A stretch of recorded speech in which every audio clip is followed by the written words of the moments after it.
Salut tout le monde, j'espère que vous allez bien. Alors aujourd'hui, à la demande de Gillian Claire, alors j'espère que je n'écorche pas ton prénom. À ta demande, je fais une vidéo pour expliquer ce qu'est le flashback. Alors tout d'abord, je veux te remercier d'être un super membre, super actif sur mon groupe. Et je veux te remercier aussi de m'avoir donné l'idée pour cette vidéo. J'espère vraiment qu'elle te plaira, ça me ferait vraiment super plaisir. Donc je pense qu'il est inutile de rappeler ce qu'est un flashback. C'est un procédé de narration où le personnage se rappelle un événement passé. Le gros problème avec cette technique, c'est qu'elle manque de finesse parce que justement, l'action doit être suspendue pour lui laisser libre cours. C'est comme si je vous parlais ici et maintenant et que la vidéo se coupait pour que je me remémore un souvenir.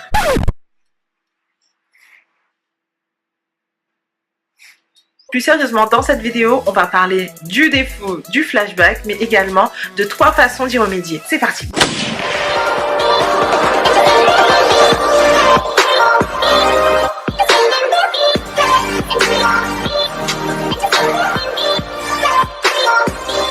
Comment utiliser correctement le flashback et comment en tirer le meilleur parti? Avant de répondre à cette question, je vais t'inviter à t'abonner à ma chaîne et à activer les notifications pour être averti de mes prochaines vidéos.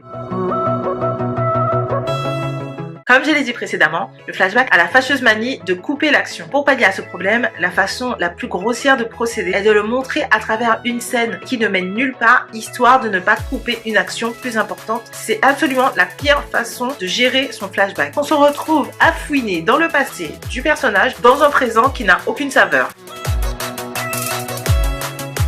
Maintenant, je vais te donner 3 façons d'intégrer le flashback de façon utile et pertinente dans ton histoire. La première est de commencer directement par ton flashback. Au début de ton chapitre ou dans un chapitre à part entière, mais en tout cas complètement coupé de ton action pour ne pas avoir à ralentir l'histoire. Cela t'évitera de devoir te creuser les méninges pour pouvoir trouver une façon de l'intégrer au fil d'une conversation ou au bon milieu de l'action du personnage. La deuxième solution est d'intégrer le flashback à l'action en cours. Par exemple, lors d'une conversation, le flashback pourra correspondre à une révélation cruciale pour l'intrigue ou à un moment important que le personnage doit raconter à un autre personnage pour régler une situation. Dans tous les cas, ce souvenir influera sur d'autres événements. On en apprend plus sur le passé des personnages, mais en plus on n'interrompt pas l'action. Le flashback n'est plus un arrêt sur image, mais la continuité de l'action. La troisième solution est une référence rapide au passé. Les flashbacks sont réputés pour être plus ou moins longs et sont voués à exister pour donner une véritable réponse au lecteur. Mais plus les flashbacks sont courts, plus ils soulèveront de questions et donc